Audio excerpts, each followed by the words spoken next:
Halo semuanya, kembali lagi di YouTube channel Fisik Guru.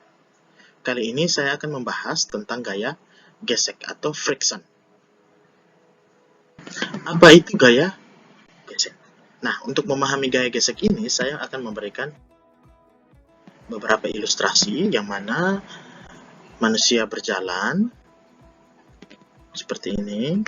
Terus ada juga seorang tukang bersih sedang mendorong tempat sampah.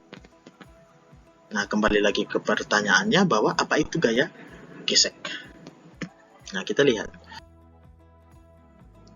Di sini saya mengambil ilustrasi seorang tukang sampah sedang mendorong tempat sampah, yang mana gaya eksternal yang bekerja oleh tukang sampah terhadap tempat sampah itu sebesar F, maka timbul gaya gesek antara permukaan lantai kasar terhadap roda tempat sampah tersebut. Mari kita memprediksi kemungkinan-kemungkinan yang akan terjadi. Jika gaya F-nya kecil, maka secara bersamaan gaya F, mengapa demikian? Karena dalam kondisi ini adalah tempat sampah dalam keadaan diam dan berlaku gaya gesek statis lebih kecil atau sama dengan mu S kali N.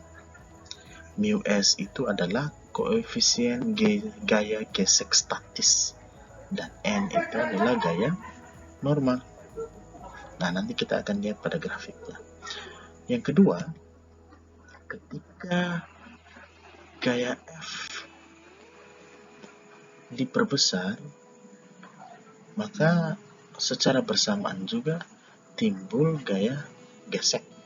Nah, pada kondisi ini yang mana gaya F akan sama dengan gaya gesek statis. Tempat sampah tetap diam dan atau tepat akan tergelincir dan berlaku gaya gesek statis sama dengan gaya gesek maksimum itu sama dengan mu S dikali N. Nah, pada kondisi ini di mana tempat sampah tepat akan bergerak searah gaya eksternal sebesar F. Pada kondisi yang ketiga di mana gaya F diperbesar, maka arah gerak percepatannya mengikuti F, gaya geseknya yang timbul juga kecil. Tempat sampah akan tergelincir atau bergerak ke kanan dan berlaku FK sama dengan mu K kali N. FK adalah gaya gesek kinetis, mu K adalah koefisien gesek kinetis, dan N adalah gaya normal. Ingat bahwa nilai koefisien gaya gesek statis dan koefisien gaya gesek kinetis bergantung pada sifat permukaan, baik licin maupun kasar. Namun secara umum nilai mu K kurang dari mu S. Sehingga bisa kita simpulkan pada ilustrasi ini bahwa gaya gesek adalah gaya yang timbul karena adanya dua permukaan objek yang bersentuhan, baik dalam keadaan diam maupun tergelincir. Kalau kita analisis lebih dalam antara roda tempat sampah dan permukaan lantai kasar itu, ternyata timbul pergerakan molekul-molekul hingga adanya gaya gesek itu. Tapi kalau kita analisis lebih lagi, itu sulit. Tapi setidaknya sudah bisa menjelaskan bahwa hal tersebut adalah gaya gesek. Nah, satu lagi bahwa gaya gesek selalu berlawanan arah dengan gaya eksternal. Contoh seperti gaya F. Jadi gaya F selalu berlawanan arah dengan gaya gesek.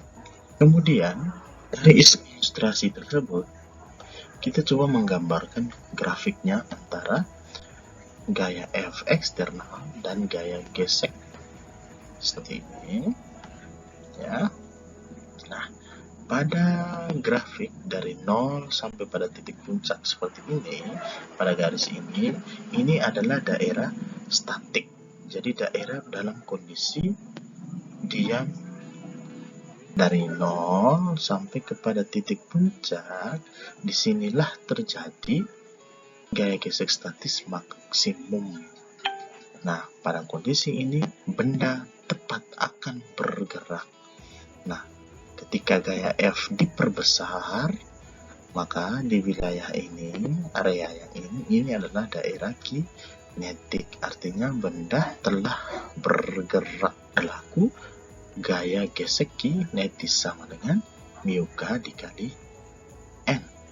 Dalam kehidupan sehari-hari ini kita itu banyak kita temukan.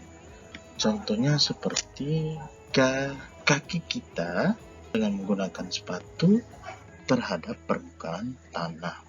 Kaki mendorong tanah ke belakang. Gesekan yang dikerjakan tanah pada telapak kaki akan mendorong tubuh ke depan. Kalau misalnya tanah dalam keadaan licin, maka bisa saja kita tergelincir, mengalami slip, sehingga kita terpleset, jatuh. Selain itu juga ada roda kendaraan yang bergerigi, dan juga penggunaan korek api antara amplas dan kayu, terus ada juga pada rem kendaraan. Nah, gaya gesek ini juga ada yang merugikan, seperti ketika antara ban kendaraan dengan aspal itu kan mengakibatkan ban halus, dan juga ketika komponen mesin kendaraan juga, dan udara dengan kendaraan yang mana menghambat laju. Demikian pembahasan kali ini, semoga bermanfaat.